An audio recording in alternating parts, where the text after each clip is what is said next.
ओम नमो भगवते वासुदेवाय नमः. राधे राधे. नमस्कार यूट्यूब फॅमिली. आपल्या यूट्यूब चॅनलमध्ये आपले सहर्ष स्वागत आहे.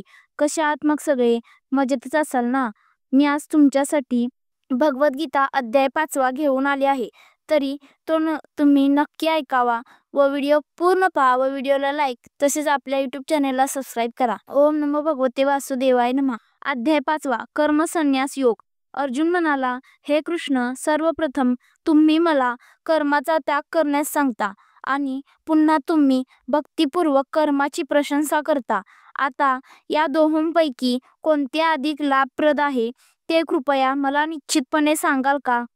श्री भगवान म्हणाले, कर्माचा संन्यास आणि भक्तिभावित कर्म दोन्हीही मुक्ती देण्यास चांगले आहेत, परंतु या दोहोंपैकी भक्तियुक्त कर्म हे कर्मसन्यासापेक्षाही उत्तम आहे. हे महाबाहो अर्जुना, जो द्वेष करीत नाही तसेच आपल्या कर्मफलांची आकांक्षा करीत नाही, तो नेहमीच संन्यासीच असल्याचे जाणावे. सर्व प्रकारच्या द्वंद्वातून मुक्त असणारा असा मनुष्य सहजपणे भौतिक बंधन पार करतो आणि पूर्णपणे मुक्त होतो. केवळ अज्ञानी लोकच भक्तियोग हा भौतिक जगताच्या विश्लेषणात्मक अध्ययनापासून भिन्न आहे असे म्हणतात. जे लोक वस्तुतः ज्ञानी आहेत ते म्हणतात की या दोन्ही मार्गांपैकी कोणत्याही एका मार्गाचे चांगल्या रीतीने जो अनुसरण करतो त्याला दोन्ही मार्गांचे फळ प्राप्त होते. जो जाणतो की सांख्य योगाद्वारे प्राप्त होणारे स्थान भगवत भक्तीद्वारेही प्राप्त होऊ शकते आणि म्हणून जो सांख्य योग आणि भक्ती योगाला समान रूपामध्ये पाहतो तोच यथार्थपणे पाहणारा होय.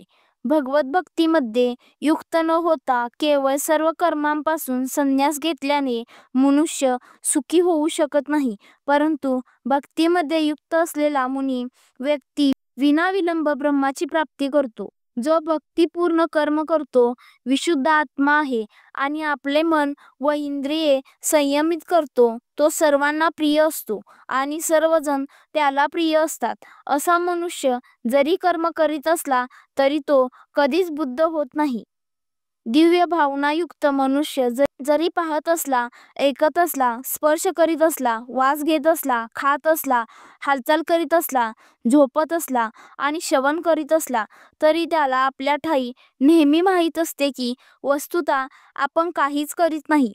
कारण बोलताना, उत्सर्जन करताना, स्वीकार करताना किंवा डोळ्यांची उघडझाप करताना तो नेहमी जाणतो की केवळ भौतिक इंद्रिये आपापल्या विषयांमध्ये संलग्न आहेत आणि तो स्वतः त्यांच्यापासून अलिप्त आहे. जो व्यक्ती कर्मफळ भगवंतांना समर्पित करून आसक्ती न ठेवता आपले कर्म करतो तो कमलपत्र ज्याप्रमाणे पाण्याने स्पर्शिले जात नाही त्याप्रमाणे पापकर्माने प्रभावित होत नाही. योगीजन आसक्तीचा त्याग करून शरीर, मन, बुद्धी आणि इंद्रियांनी सुद्धा केवळ शुद्धीकरणासाठी कर्म करतात. निष्ठेने भक्ती करणारा जीव अढळ शांतता प्राप्त करतो, कारण तो आपल्या सर्व कर्माची फळे मला अर्पण करतो. परंतु जो भगवंताशी संबंधित नाही आणि जो आपल्या श्रमामुळे निर्माण होणाऱ्या कर्मफळांचा लोभी आहे तो बद्ध होतो.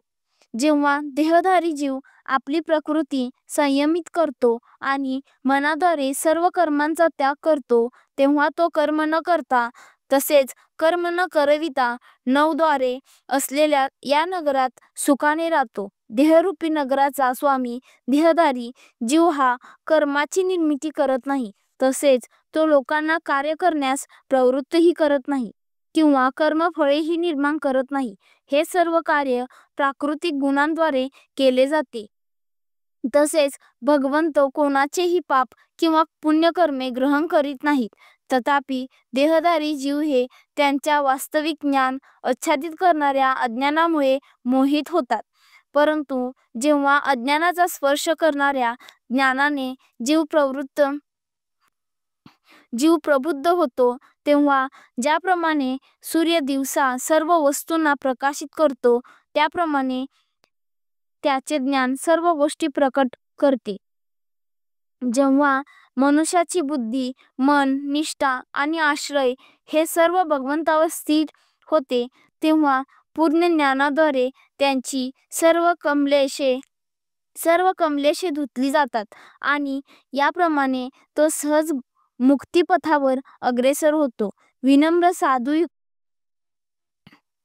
साधू व्यक्ती यथार्थ ज्ञानाच्या आधारे विद्या विनय संपन्न ब्राह्मण, गाय, हत्ती, कुत्रा आणि चांडाळ या सर्वांना समदृष्टीने पाहते. ज्यांचे मन एकत्व आणि समतेत स्थित झाले आहे त्यांनी जन्म आणि मृत्यूच्या बंधनावर पूर्वीच विजय प्राप्त केला आहे. ते ब्रह्माप्रमाणेच निर्दोष आहेत आणि याप्रमाणे ते पूर्वीच ब्रह्मामध्ये स्थित झालेले असतात.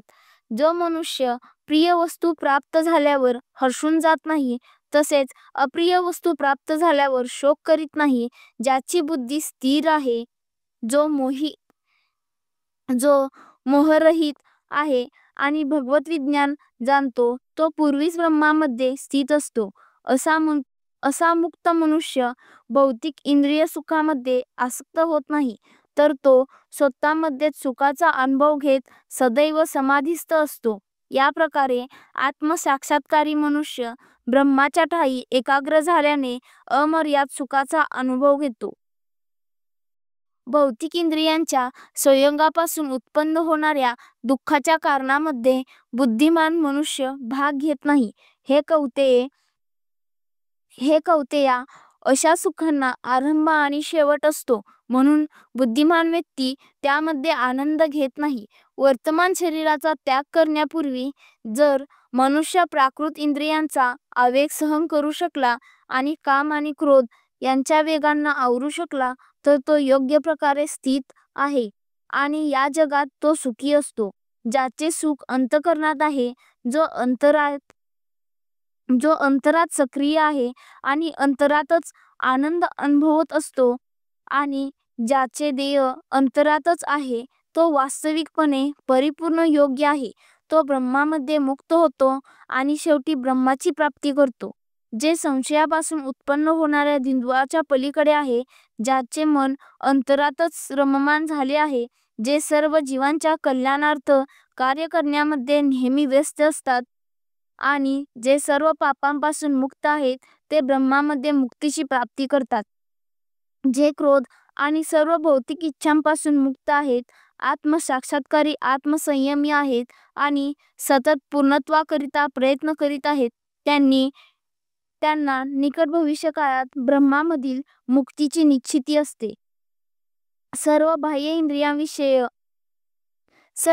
इंद्रिय विषय रोखून दोन भुवयांमध्ये दृष्टी एकाग्र करून नाकपुड्यांमध्ये प्राण आणि अपान वायूंना रोखून आणि याप्रमाणे मन, इंद्रिय आणि बुद्धी संयमित करून मोक्षप्राप्तीचे ध्येय असणारा मुनी इच्छा, भय आणि क्रोधापासून मुक्त होतो.